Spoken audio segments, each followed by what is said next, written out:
What's up, guys? How you guys doing today? Up here at work, welding a little 4-inch OLED flange in a positioner. So pretty easy carbon weld today. Got a few of them already done. Here's one of my roots that I did. Here's my tie-in right here. Can't really tell. Everything went in there pretty slick, but that was about. I like to run my root at about 85, 90 amps. This one's for tie-ins on your tacks. Carbon's really easy. Just stay tight on it. You know, tight on your bevels. Right there. And let's see if I can zoom in here a little bit. There we go. Okay, so here's my tack.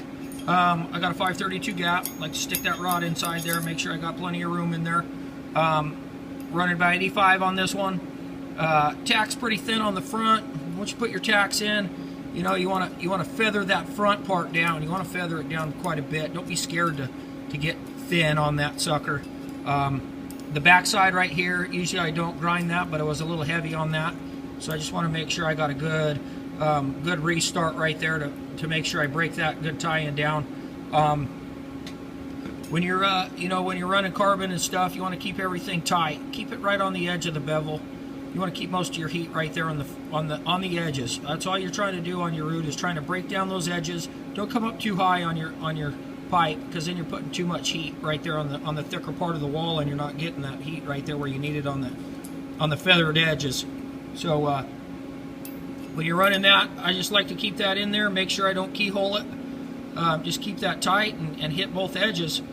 When you come up to that tack, just run right up on top of it, man. Slow down just a little bit. Make sure everything's flowing really good, and it'll break right down in there. Stainless, I like to feed from one side right here. I feed usually to the high side, no matter what side's the high side is the one you want to feed to. So if it's over here, you want to feed here. If it's over here, you want to feed on this side. Just feed to one side and wash it over. You'll see that wall break down. Once that wall breaks down, you feed in there a little bit, and then just wash that over with your arc, and it'll flow over. That I like to do a little different. I like to run that stainless a little different, a little bit more stick out on the tungsten. Run that about 65, 70 amps, 532 gap, usually 332 wire. Nothing too hot on the root. Like I said, you're only trying to break down that edge of that feathered edge. So, like I said, don't be scared on that tack. Feather it down quite a bit right there on your tie-in.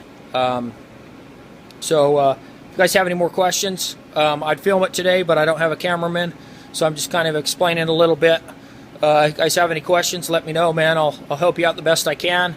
KRS, I hope this helps. When I get a cameraman and I got time,